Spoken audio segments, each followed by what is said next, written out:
मैं देवभूमि उत्तराखंड से स्वागत करती हूँ आप सभी का। और अभी सुबह के 7 बजे हैं, तो आज के ब्लॉग की भी शुरुआत हो गई है। और बाकी देखिए इन पहाड़ों का मौसम, आज तो अच्छी सी धूप भी खिली हुई है और कहीं बादल का तिनका भी दिखने को नहीं आ रहा है। तो देख सकते हैं सुबह सुबह का नज़ारा। ये हमारे आम का पेड़ है, यहाँ पर बगल वालों का है और वहाँ पर भी बगल वालों का है। और अच्छी सी धूप आ गई है सुबह सुबह, और गर्मी भी बहुत ज़्यादा बढ़ गई है। दिन के दोपहर में तो बाहर निकलना जैसा नहीं हो रहा है। और फाइनली मैं करती हूँ अब अंदर की पूजा, और फिर दिखाते हैं आपको। आज भागवत कथा का समापन दिन है, तो आज ब्याह जी की भी विदाई हो जाएगी। थोड़ी देर में मंदिर जाना है हमको। तो मैं उठ गई थी सुबह 5 बजे।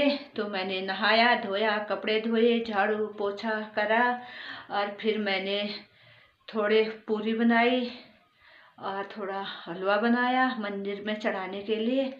और फिर मैंने चाय हाय भी बनाई, 2-3 बार चाय बनाई, और मैंने सारा काम डिटेल करके अब मैं मंदिर की पूजा करती हूँ। फिर दिखाते हैं आपको, अपने ज्वार दिखाती हूँ मैं आपको। तो ये देख सकता ये मेरे ज्वार हरियाली, इतना हैरान मेरे हरियाली हो। तो मैं अब पूजा पाठ कर बैर ज्वार काटूँ, और मैं हलूपुर ले चढ़े आस मंदिर ले। और ये देख सकता, और ये मेरे ज्वार छन। तो फाइनली अब मैं काटती हूँ ज्वार।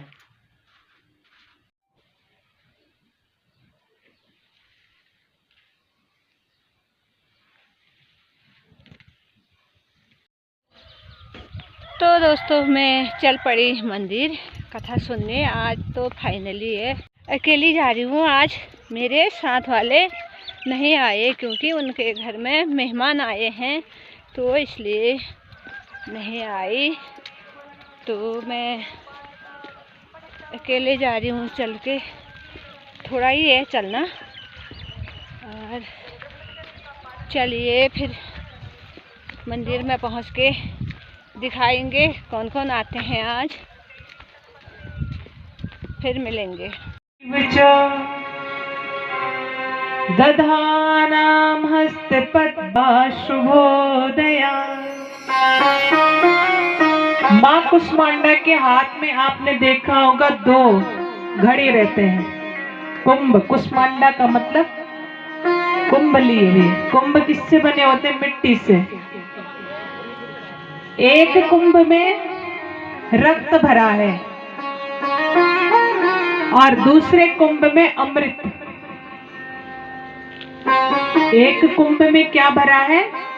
कुष्मांडा मैया के रक्त भरा है, और दूसरे कुंभ में अमृत। अब आप जैसा कार्य करेंगे वैसे आपको फल मिलेगा। कुष्मांडा माँ अमृत इसलिए धारण करती हैं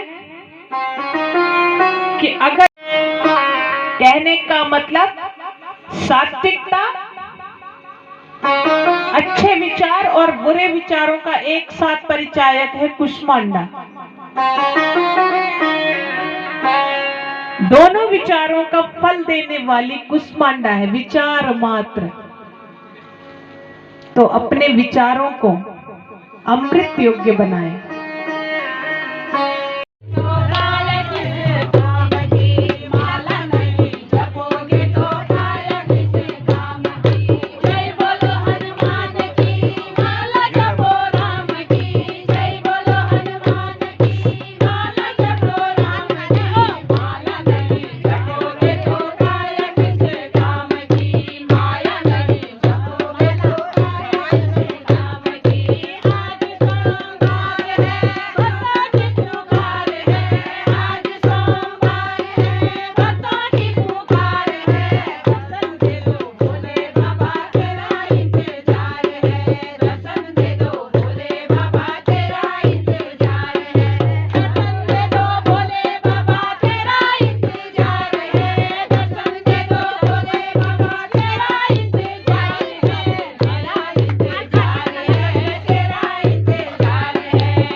कुष्मांडा जो भगवती है वह पुत्रदायिनी है। उसको पुत्र लक्ष्मी भी कहा जाता है। कुष्मांडा को दक्षिण भारत के लोग आज भी कुष्मांडा को क्या बोलते हैं? पुत्र लक्ष्मी।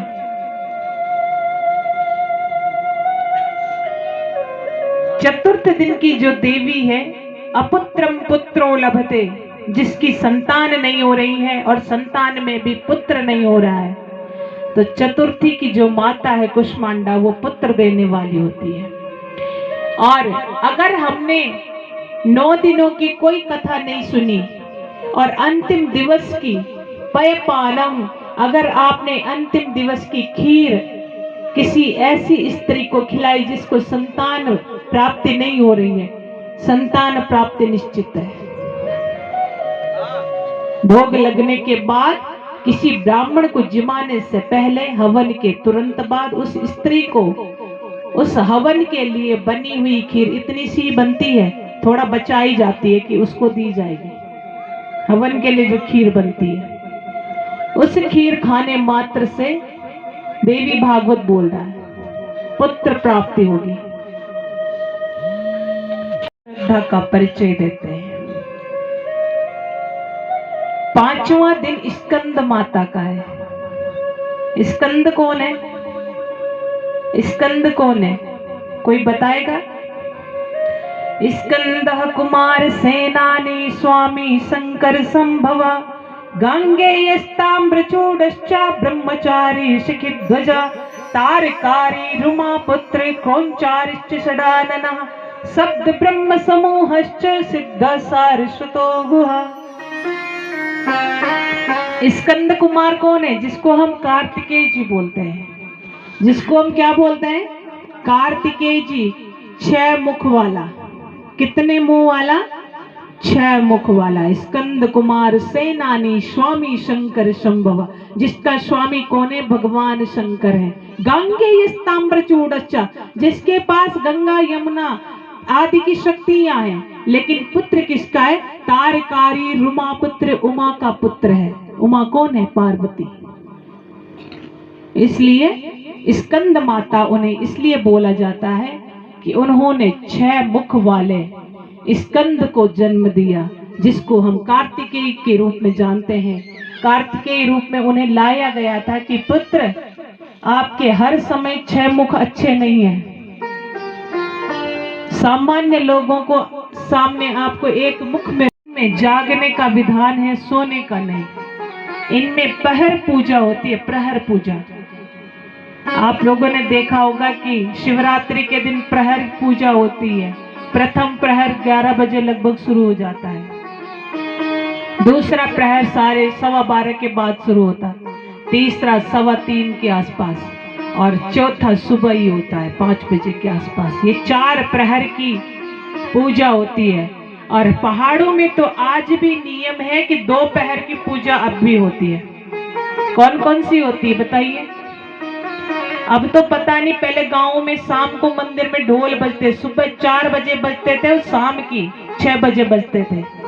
पूजा चाहे आगे पीछे भी होती रहे, लेकिन ढोल अपने नियम पे, अपने समय पे बजते थे।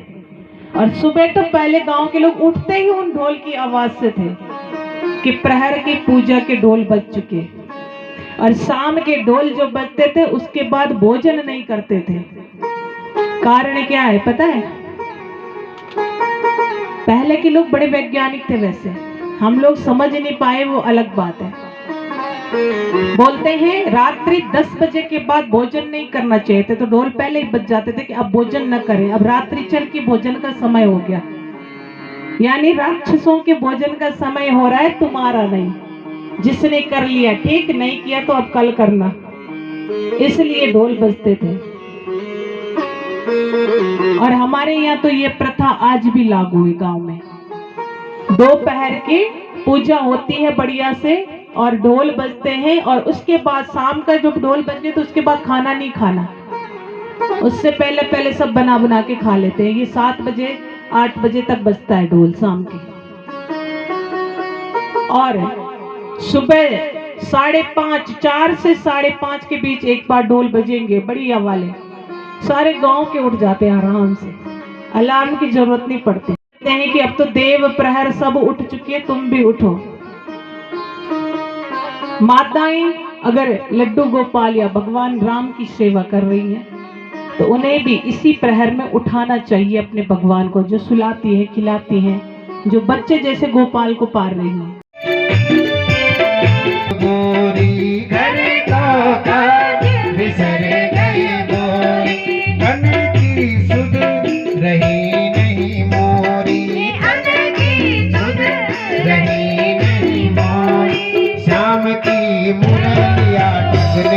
लगी शाम की मुरलिया टकने लगी, शाम तेरी बांसुरी बजने लगी, सारी सारी रात बजने लगी, शाम तेरी बांसुरी बजने लगी, सारी रात बुला लो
आवाज भी ना आया। हरे राम राम राम हरे हरे, हरे कृष्णा कृष्णा कृष्णा हरे हरे, हरे राम थोड़ा और जोर में गाओ। कलेवरा रक्तांबर राधे मैया रक्तांबर राधे, रक्त पुष्प गलमाला लाल फूल गलमाला कंठन परसारे, ओम जय अम्बे गौरी मैया जय श्याजित खड़ग कपर धारी मैया खड़ग कपर धारी, सेवक नारद मुनि जन सेवक तिनके दुख हारी, ओम जय अम्बे गौरी। तो दोस्तों आज 10 दिन का भागवत समापन हो गया है। तो अब यहाँ से ब्यास जी की विदाई हो रही है और शाम के अभी 6 बजने वाले हैं। तो दिखाते हैं अभी ये ब्यास जी की विदाई हो रही है, अभी जा रहे हैं। आज लास्ट दिन है। प्रभुलाल जी जय हो जय माता दी, राधे राधे। ये हमारे ब्यास जी, इनकी विदाई हो गई है आज। राधे राधे। दोबारा मौका मिल जाएगा यहाँ आने का हमारे ब्यास जी को, और सावन के महीने में भी आ सकते हैं शिवालय मंदिर। और यहाँ से जाएंगे नीचे को, हम जाएंगे ऊपर को। तो गाइस हो गया है हमारा खाना वाना, और मैं 7 बजे पहुंची आज घर में, क्योंकि आज बहुत लेट आई। आज ब्याह जी की विदाई भी हुई, तो इसलिए रुके हम मंदिर में।